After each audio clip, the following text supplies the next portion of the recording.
A 2-month-old baby doesn't just vanish, not without someone knowing, not without leaving something behind. A blanket, a bottle, a cry in the night that goes unanswered. But on April 4th, 2001, Shausha Latine Henson disappeared into the vastness of the American West. She was 68 days old. She had brown hair and a red mark on top of her head from a broken collarbone suffered at birth. She weighed maybe 12 pounds. She couldn't walk. She couldn't talk. She couldn't survive alone for more than hours. 24 years later, no one knows where she is. Her older sister, Shaina Ashley Kirkpatrick, vanished with her. Shaina was almost 2 years old. Blonde hair, blue eyes, a triangle-shaped birthmark on the back of her head. Old enough to remember faces. Old enough to cry for her mother. Their mother was found dead in the Nevada desert, beaten with a hatchet and shot multiple times. The 2 people responsible for her murder ended their own lives in Florida, thousands of miles away, leaving behind a blood-stained weapon, stolen identification, and absolutely no explanation of what happened to the children. This is not a mystery with a neat ending. This is not a case that was solved and filed away. This is a black hole in the middle of America where 2 little girls entered and never came out. And the silence that followed their disappearance is almost as disturbing as the disappearance itself. Because someone, somewhere, knows what happened to Shausha Henson and her sister. The question that has haunted investigators for more than 2 decades is simple and terrible. Are they alive? To understand this case, you have to start with a young mother trying to build a life in Portland, Oregon. Kimyala Yvonne Henson was 21 years old in April of 2001. She had been born around 1980 in Alameda, California, but had made Portland her home. She was raising 2 daughters on her own, with the help of her boyfriend, Stephen Curtis Kirkpatrick, who was the father of both girls. They weren't married, but they lived together, and by all accounts, they were trying to make it work. Kimyala was described by those who knew her as a devout Christian. She attended church regularly. She had faith that guided her decisions, or at least, that's what she believed. This detail becomes important later because it may explain why she trusted the wrong people. Her older daughter, Shaina Ashley Kirkpatrick, had been born on April 22, 1999. She was approaching her 2nd birthday when she disappeared. Family members remember her as a happy child with bright blonde hair and striking blue eyes. She had that triangle-shaped birthmark on the back of her head, a distinguishing feature that would appear in every missing persons flyer created after she vanished. Shaina was at that age where personality starts to emerge. She was starting to talk more, to form attachments, to understand the world around her. She recognized her parents. She knew when something was wrong. And then there was Shausha. Shausha Latine Henson had entered the world on January 26, 2001. She was an infant in every sense of the word. She had been alive for exactly 68 days when she disappeared. 10 weeks. That's all the time she had to experience anything at all. The red mark on her head was from trauma during birth. She had suffered a broken collarbone, an injury that can happen during difficult deliveries. It would have healed given time. But that mark remained a permanent reminder of a rough entry into the world. At 2 months old, Shausha was completely dependent. She needed to be fed every few hours. She needed to be changed. She needed to be held. She couldn't regulate her own body temperature effectively. She couldn't communicate except through crying. This is what makes her disappearance so horrifying. A 2-month-old baby doesn't wander off. A 2-month-old baby doesn't get separated accidentally. A 2-month-old baby is either with someone or she's dead. There is no middle ground. Stephen Kirkpatrick, the girl's father, worked to support the family. He was 21 years old himself, the same age as Kimyala. He wasn't perfect. Young fathers rarely are, but he loved his daughters. That much is clear from everything that came after. He held out hope when others had given up. He refused to accept that they were gone. The family lived modestly in Portland. They weren't wealthy, they weren't struggling desperately either. They were just another young family trying to make ends meet, trying to give their children a better life than they'd had. Kimyala had friends. She socialized. She had a life outside of motherhood as much as any single parent with 2 small children can. One of those friends was a woman named Christina Mayer. Christina had known Kimyala for about 6 years. They had met at a church in Portland. 6 years is a long time to know someone. Long enough to trust them. Long enough to let your guard down. And that trust would cost Kimyala her life. Portland, Oregon, in 2001, was a city in transition. The dot-com bubble had burst just months earlier, in March of 2000. The tech economy that had driven so much growth in the Pacific Northwest was collapsing. Companies were laying off workers. The optimism of the late 90s was giving way to uncertainty. But Portland itself remained a relatively safe city. It wasn't immune to crime, but violent crime rates were not extraordinary for a city of its size. People raised families there. People trusted their neighbors. It was the kind of place where a single mother like Kimyala could feel relatively secure. The year 2001 was also before September 11th. This is important to remember. When Kimyala and her daughters left Portland on April 4th, America was a different country. Security was lax. Border crossings between the United States and Canada were far less scrutinized. You could travel without the constant surveillance that would become normal just months later. Interstate 5 stretches from the Canadian border down through Washington, Oregon, and California, all the way to Mexico. It's the main north-south artery of the West Coast. Thousands of people drive it every day, families on vacation, truckers hauling freight, people starting new lives in new cities, and people running from something. For someone trying to disappear, Interstate 5 offered endless possibilities. You could be in California in 8 hours, you could be in British Columbia in 5, you could stop at any of hundreds of small towns along the way, places where no one knew your name, where cash still worked and questions weren't asked. This was the route Kimyala and her daughters would take when they left Portland. This was the route that would lead to a hotel room in Redding, California, and then to nothing. The rural areas of the West in 2001 were vast and unforgiving. Nevada, where Kimyala's body would eventually be found, contained millions of acres of desert. Much of it was federal land, much of it was rarely visited by anyone except the occasional hunter or hiker.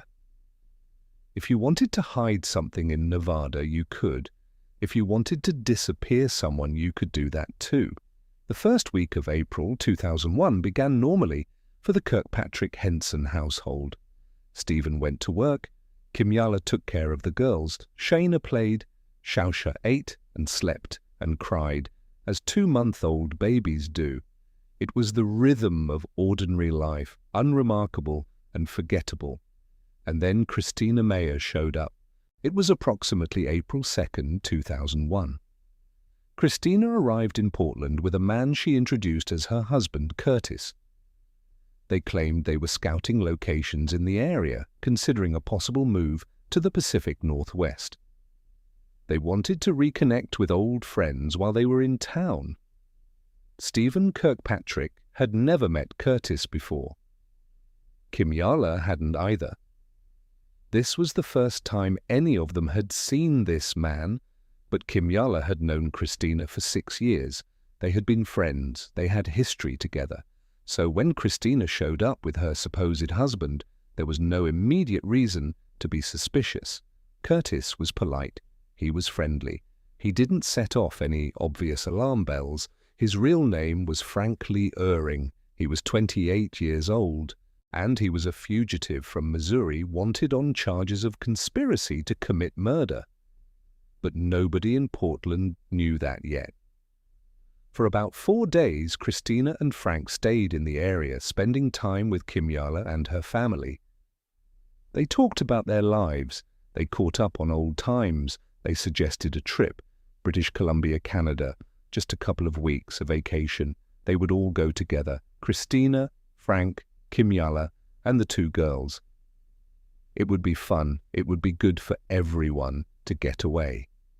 Kimyala's mother was still alive at this point, living in Portland.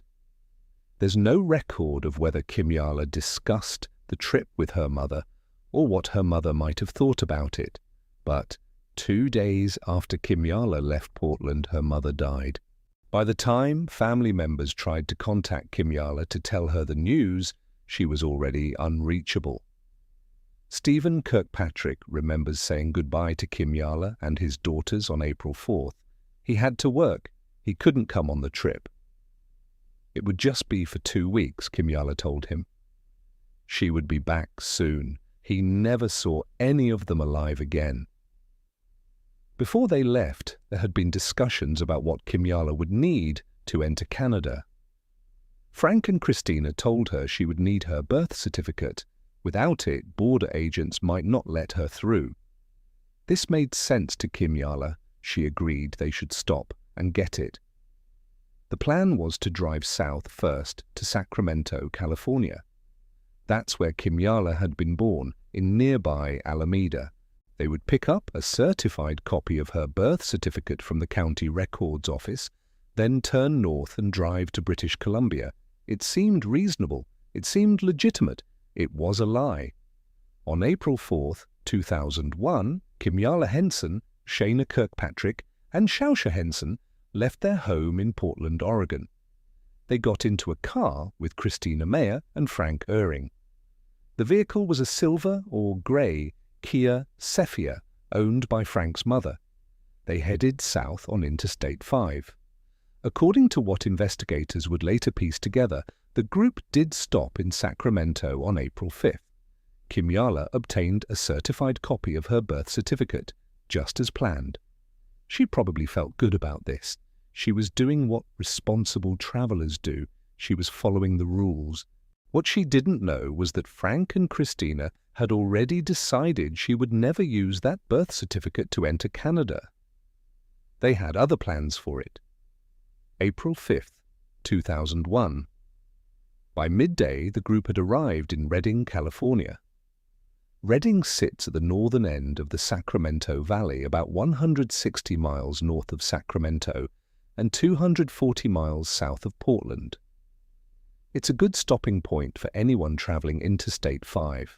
There are hotels, there are restaurants, there are gas stations. The weather that day was typical for early April in Northern California. Temperatures in the low 70s during the day, dropping into the 50s at night. It would have been comfortable traveling weather. At some point that afternoon or early evening, the group checked into the Shasta Lodge Motel. This was a budget accommodation, the kind of place that caters to travelers passing through. Nothing fancy, clean enough, affordable. The clerk at the front desk later confirmed seeing all of them together.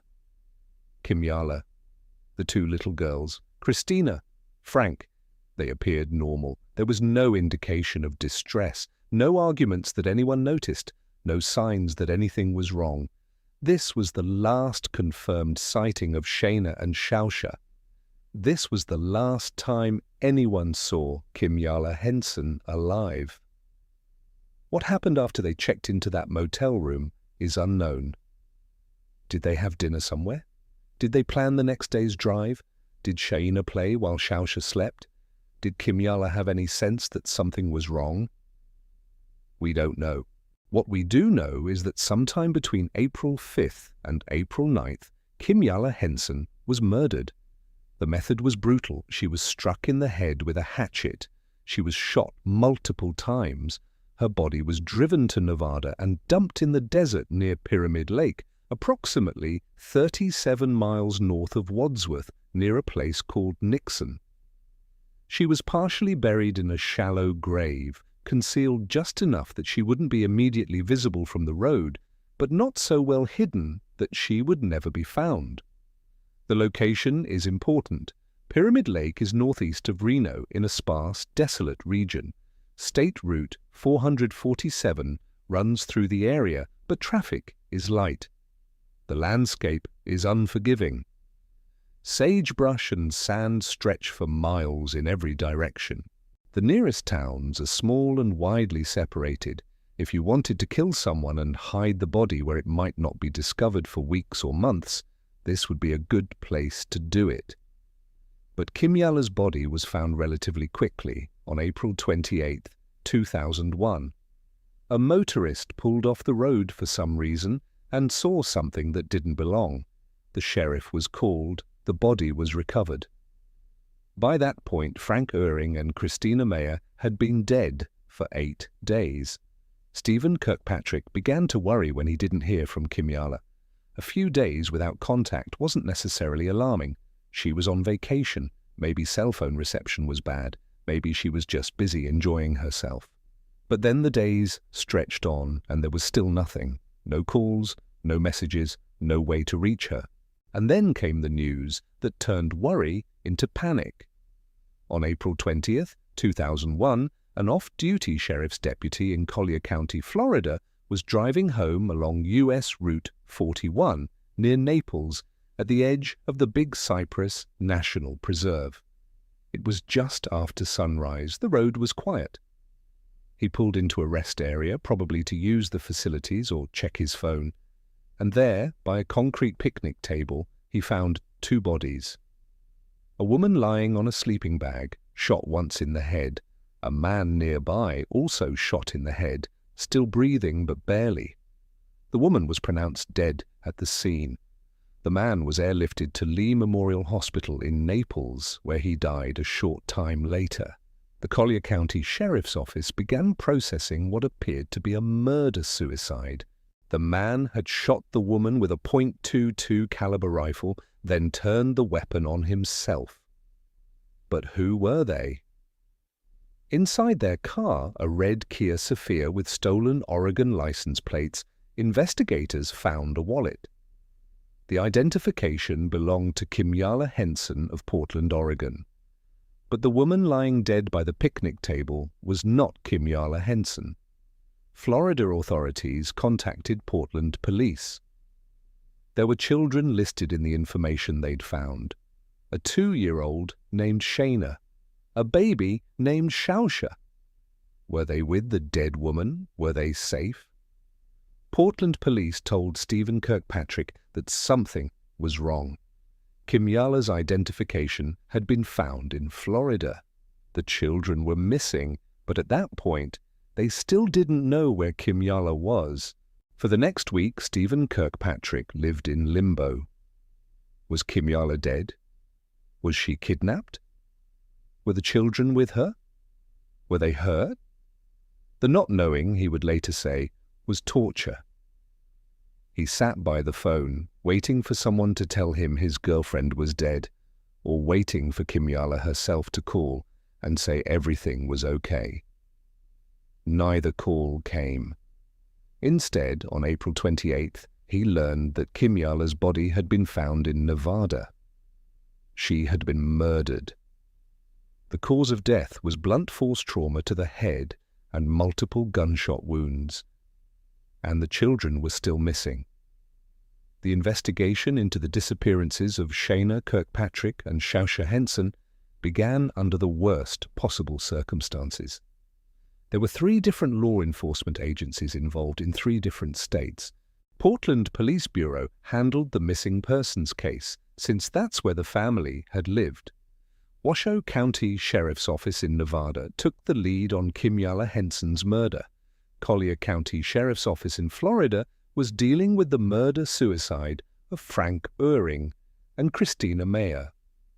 None of the key suspects were alive to be questioned. Frank Oehring had left behind letters. These were found in the car in Florida, and they laid out, in chilling detail, the plan to steal Kimyala's birth certificate. He and Christina had discussed assuming Kimyala's identity. They had talked about using her credit cards.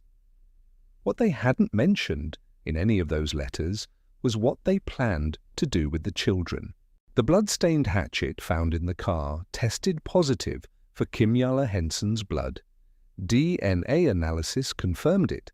This was the weapon used to beat her before she was shot. Critically, there was no blood from Shaina or Shausha on the hatchet. There was no blood from the children anywhere in the vehicle. This suggested, but did not prove, that the children had not been killed in the same manner as their mother. Investigators began tracing the route that Frank and Christina had taken after leaving Redding, California. Credit card receipts told the story. On April 6th, Kimyala's credit cards were used in Nevada, then Utah, then Colorado, then New Mexico, Texas, Louisiana, Mississippi, Florida. It was a southern route across the United States, zigzagging from state to state over a period of about 2 weeks. The receipts showed purchases for gas and food. Investigators examined the amounts charged at restaurants. Many appeared to be for 2 people. One receipt specifically noted a table for 2. There was no indication that children were with them. No charges for diapers, no charges for baby food, no receipts from hotels requesting extra towels or cribs. On April 9th, Frank and Christina stopped in Las Vegas, Nevada. This is where Christina obtained a fake Nevada state identification card using Kimyala's name. She used Kimyala's birth certificate to get it. Her own photograph was on the ID, but Kimyala's information filled out the rest. From Las Vegas, they continued east, leaving Nevada and entering Utah, then following the route that would eventually lead them to Florida. But where were the children during all of this? Washoe County detectives conducted an exhaustive search of the area around where Kimyala's body was found. They used search dogs, they used helicopters, they combed through more than 200 square miles of desert. They found nothing. No clothing, no car seats, no toys, no diapers, no trace of Shaina or Shausha. The children's car seats had been in the Kia Sophia when the family left Portland. By the time Frank and Christina reached Florida, the car seats were gone. A few articles of children's clothing remained in the vehicle, along with diapers, but not enough to account for a 2-week trip with 2 small children. The children's birth certificates were also missing. This is a critical detail. Frank and Christina had stolen Kimyala's birth certificate to facilitate identity theft. Did they take the children's birth certificates for the same reason, or did someone else take them? Portland police officer Henry Groper spoke to reporters in May of 2001. He acknowledged the difficulty of the investigation. The first known crime had occurred in Nevada, he said. No crime had been committed in Portland. His department was doing what it could, but they were limited in what they could investigate directly. Gruper made a statement that haunts the case to this day. Those kids are somewhere between Nevada and Florida. They could be anywhere. Anywhere! 2 little girls, a baby and a toddler, somewhere in the vast expanse of the American West or South, alive or dead, with someone or abandoned, known by their real names or renamed and hidden, anywhere. The FBI got involved, as they always do in cases involving missing children and interstate crimes. They added Shaina and Shausha to their kidnapped and missing persons database. They released photographs and descriptions. They urged anyone with information to come forward, but leads were scarce. Motel clerks along the route were interviewed. Did they remember seeing children with a couple matching Frank and Christina's descriptions? Some thought they might have. Others were certain they hadn't. Human memory is unreliable, especially months after the fact, especially when you're trying to remember one set of guests among hundreds. Gas station attendants were questioned. Had they noticed children in the car when Frank and Christina stopped for fuel? No one could say for certain. The investigation ran into a fundamental problem. Without living suspects, there was no one to pressure for information. Frank and Christina took their secrets to their graves. Whatever they did with Shaina and Shausha died with them. Unless they gave the children to someone else. The case received significant media attention in the spring and summer of 2001. Local news outlets in Portland covered the story extensively: a missing family, a murdered mother, 2 innocent children vanished without a trace. It had all the elements of a story that captures public attention. National media picked it up as well. A BC News ran a segment. Newspapers across the country carried the story. The images of Shaina and Shausha were broadcast and published widely. For a few months, it seemed like everyone was looking for them. But then, as always happens, the attention faded. Other stories took precedence. Other tragedies demanded coverage. By late summer of 2001, the case had largely disappeared from the headlines. And then September 11th happened, and the entire country's attention shifted to something else entirely. The media pressure on law enforcement had been intense during those first few months. Reporters wanted answers. The public wanted answers. Why hadn't the children been found? What was being done? Were there any leads? But investigators couldn't manufacture evidence that didn't exist. They couldn't force dead suspects to talk. They were working with what they had, which was almost nothing. Stephen Kirkpatrick, the children's father, became the public face of hope. He spoke to reporters. He made public appeals. He refused to give up. "I'll grieve when we know we've lost them," he told the Reno Gazette-Journal. In May of 2001, "I will hold out hope that the kids are okay somewhere. My biggest hope is that whoever has the children doesn't know they are being looked for. Those little girls are sorely missed and very loved." It's a heartbreaking statement because of what it reveals. Stephen was already accepting the possibility that his daughters were alive, but being held by someone who didn't realize they were the subject of a massive search. He was clinging to the hope that ignorance, not malice, explained their absence. He told reporters about the last time he saw them. April 4th, a normal goodbye. He had to work. They would be back in 2 weeks. He described Kimyala as a devout Christian. He talked about how Christina and Frank had not seemed like Satanists when they visited Portland. They didn't dress for it, he said. They didn't have their pendants showing. This comment speaks to the rumors that had started circulating about Frank Ehring's background. In Missouri, where Frank had lived before fleeing to Portland, he had reportedly been involved in a Satanist group. His ex-wife, Benita, told reporters that Frank had been a high priest and that Christina had been a priestess, following him into Satanism starting around 1994. This revelation sent shockwaves through the case. Suddenly it wasn't just about identity theft and murder, it was about potential ritual sacrifice, about dark religious practices, about the possibility that Shaina and Shausha had been taken for reasons too horrifying to contemplate. But investigators pushed back against this narrative. Washoe County Sheriff Dennis Balaam stated that there was nothing about the way Kimyala's body was found to indicate ritual involvement. No symbols, no staging, just brutal violence and a shallow grave. Still, the rumors persisted.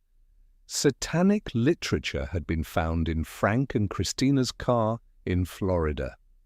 Frank's ex-wife had described his involvement in these practices in Missouri. People wanted to believe that this explained everything, that this was why the children were taken. But believing something doesn't make it true. The family's grief was compounded by the uncertainty. If the children were dead, there could be mourning, and eventually perhaps some form of closure. If they were alive, there could be hope and continued searching, but not knowing meant living in a permanent state of suspended animation, unable to mourn, unable to move on, just waiting year after year for an answer that never came. In the absence of concrete evidence, theories filled the void. Some were based on logical inference from known facts, others were pure speculation. All of them remain, to this day, unproven. Theory 1. The children were killed and disposed of near their mother. This is the theory that many investigators initially favored, and some still do. Supporting evidence. The brutality of Kimyala's murder suggests that Frank and Christina were capable of extreme violence. If they could beat a woman to death with a hatchet and shoot her, killing 2 small children would not have been beyond them. The exhaustive search of the area around Kimyala's body found nothing, but Nevada's desert is vast. The children could have been buried separately in a location not yet discovered. The fact that the children's blood was not found on the hatchet or in the car doesn't mean they weren't killed. They could have been killed differently at a different time or place. Counter-evidence. If Frank and Christina intended to kill the children all along, why bother taking them past Reading? Why not leave them with someone or abandon them somewhere or harm them early in the trip? The logistics of traveling across the country with 2 small children, one of them an infant, would have been incredibly difficult. Shausha would have needed constant care, diapers, formula, a place to sleep. Keeping a baby quiet and content while on the run would have been nearly impossible. If they were planning to kill the children, it would have made more sense to do it quickly and continue their journey without the complication of caring for them. Why people believe it. It's the darkest explanation, and sometimes the darkest explanation feels like the most honest one. It accounts for why the children have never been found. Dead children don't turn up decades later with questions about their past. Dead children stay buried, and their secrets stay buried with them. Why it may be wrong. The missing car seats and birth certificates suggest a different plan. If you're going to kill children and dump their bodies, you don't need their birth certificates. You don't need to remove their car seats from the vehicle. Those details suggest that Frank and Christina had a plan for the children that involved them continuing to exist at least for a while longer. Theory 2, the children were sold or given away. This is the theory that Stephen Kirkpatrick and some investigators have clung to as the most hopeful possibility. Supporting evidence. Black market adoptions and child trafficking existed in 2001 just as they do now. A healthy 2-year-old and a healthy infant would have had value to the right buyer. The children's birth certificates going missing suggests they might have been used to create new identities for the girls. If you're going to place children with new families illegally, you need documentation to make them appear legitimate. The car seats being removed from the vehicle makes sense if the children were handed off to someone else who needed the seats to transport them safely. Motel receipts indicating meals for 2 people during the cross-country trip support the idea that Frank and Christina were traveling alone by that point, having already disposed of the children somehow. Counter-evidence. Selling children isn't as easy as crime dramas make it look. You need connections. You need a network. There's no evidence that Frank or Christina had those connections. They were fugitives on the run, not sophisticated criminals with underworld contacts. The timeline is also problematic. Between April 5th, when the children were last seen in Reading, and April 9th, when Frank and Christina obtained the fake ID in Las Vegas, there are only 4 days. Could they have found buyers, negotiated a transaction, and handed off 2 children in that short a time frame? It seems unlikely. Why people believe it? Because it means the children might be alive. Somewhere in America, Shaina and Shausha could be living under different names, with no memory of their first few years, unaware that they were ever missing at all. This theory allows for the possibility of a reunion someday, or at least for the knowledge that the children survived and lived full lives. Why it may be wrong. It requires too many assumptions about Frank and Christina's capabilities and connections.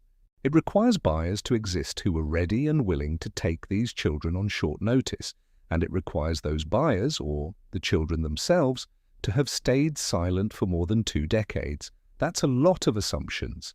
Theory 3. The children were handed off to unknown third parties, a variation on the selling theory, but without the financial transaction. Supporting evidence. Perhaps Frank and Christina knew people along their route, friends, family members, fellow members of whatever satanic group Frank allegedly led in Missouri. Perhaps the plan was never to sell the children, but to give them to someone else for reasons we can't understand. The birth certificates would still be necessary to create new identities. The car seats would still need to be provided to whoever was taking custody. Counter-evidence. Who were these people? If Frank and Christina had confederates along the route who were willing to take two small children and hide them for decades, why has no one come forward? Why has no one cracked? The Satanism angle has been investigated thoroughly, and no cult connections to the disappearances have ever been established. Investigators have found no evidence of a broader network involved in the crimes. Why people believe it? It's more plausible than a quick sale to strangers. If the handoff was to trusted individuals who shared Frank and Christina's ideology or who owed them favors, it could explain the lack of loose ends. These weren't random buyers who might get caught. These were people who had their own reasons to stay silent. Why it may be wrong. It assumes Frank and Christina were more organized and connected than evidence suggests. Frank was a fugitive who'd skipped bail. Christina was helping him run. They weren't master planners. They were desperate people making desperate choices. The idea that they had a sophisticated network in place to hide two children doesn't match the rest of their behavior. Theory 4. The children were left alive somewhere and died from exposure or neglect. The most tragic possibility of all. Supporting evidence. Frank and Christina might not have wanted to personally kill the children.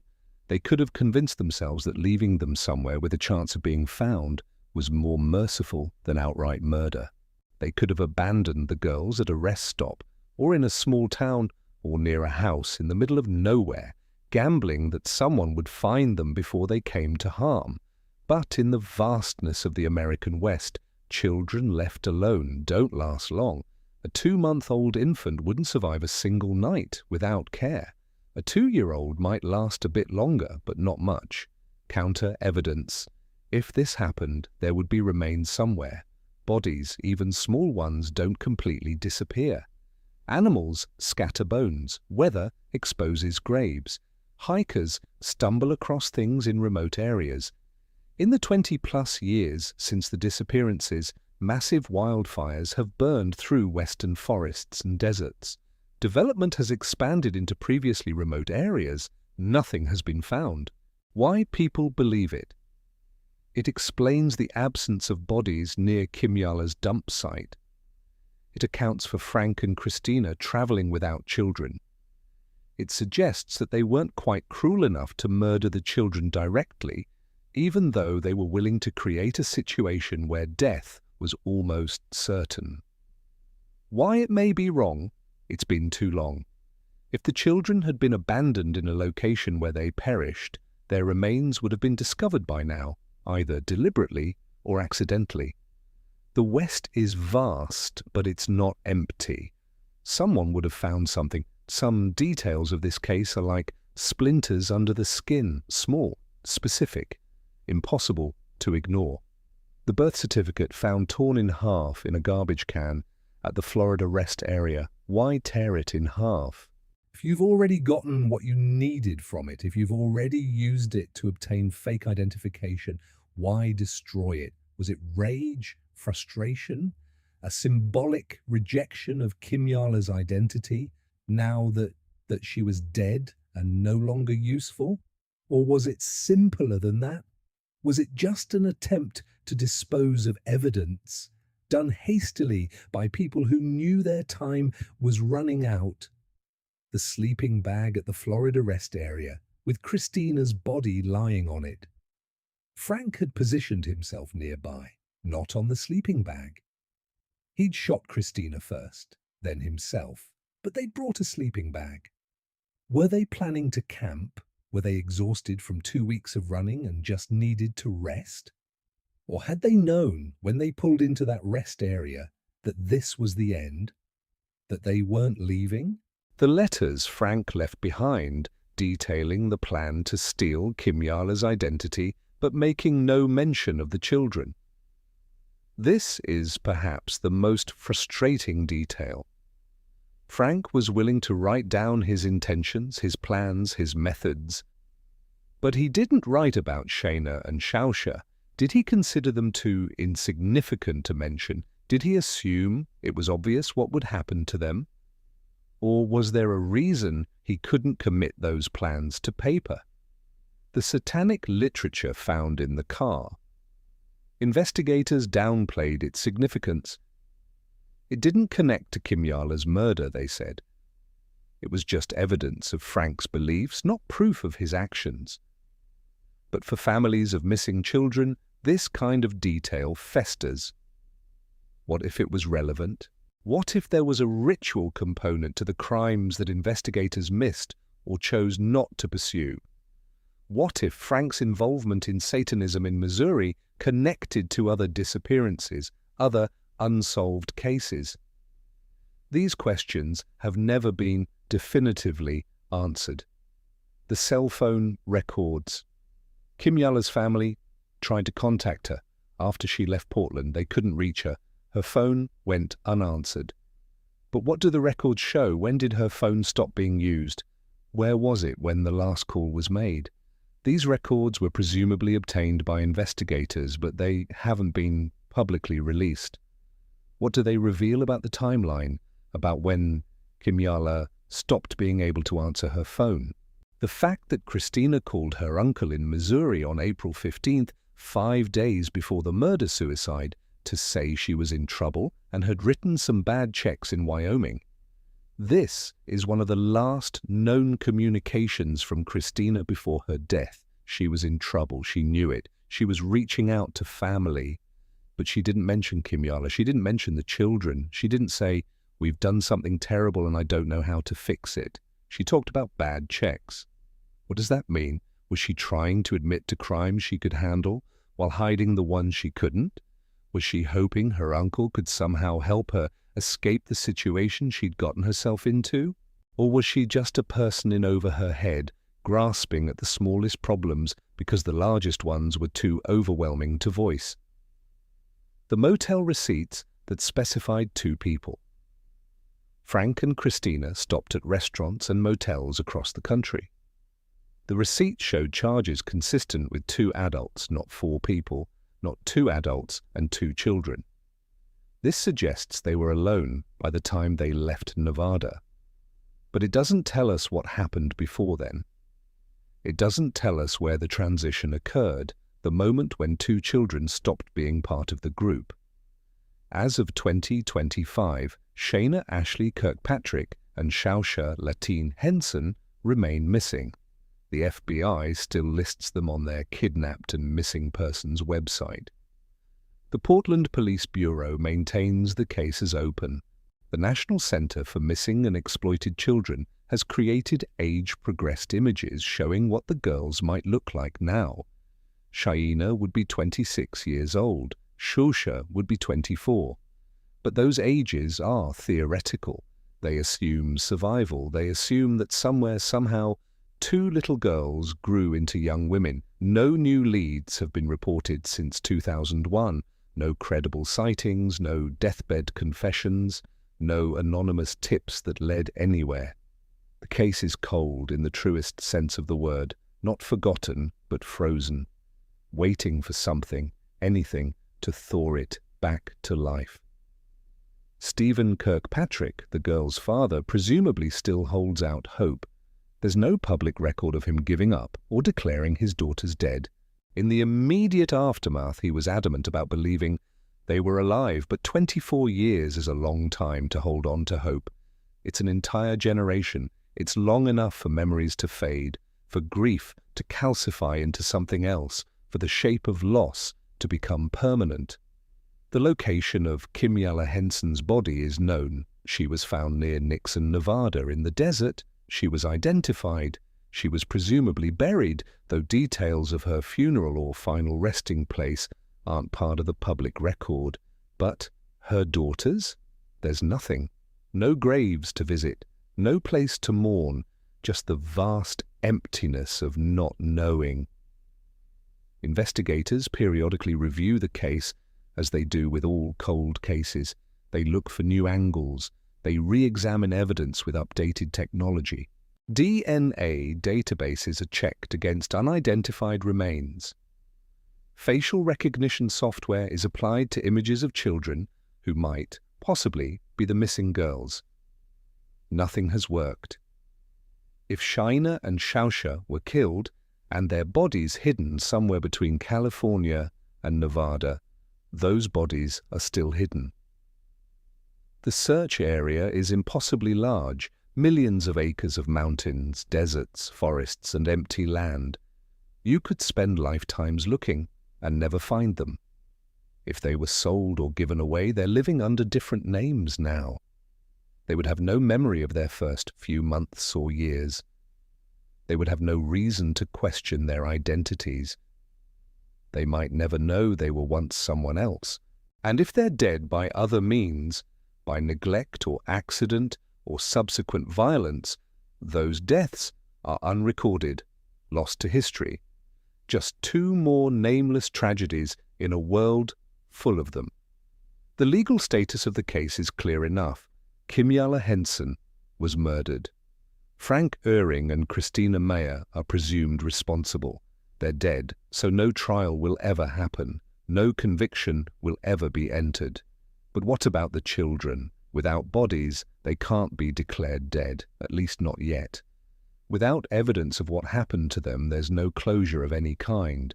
They exist in a bureaucratic limbo, neither confirmed alive nor confirmed dead. Just missing, just gone. Here's what we know for certain. On April 4th, 2001, two little girls left Portland, Oregon with their mother. One was almost 2 years old, the other was 2 months old. By April 5th, they were in Redding, California, staying at a motel with their mother and 2 other adults. By April 20th, those 2 adults were dead in Florida. The children's mother would be found dead in Nevada 8 days later. The children were never seen again. That's it. That's the entire confirmed timeline. Everything else is speculation, theory, and desperate hope.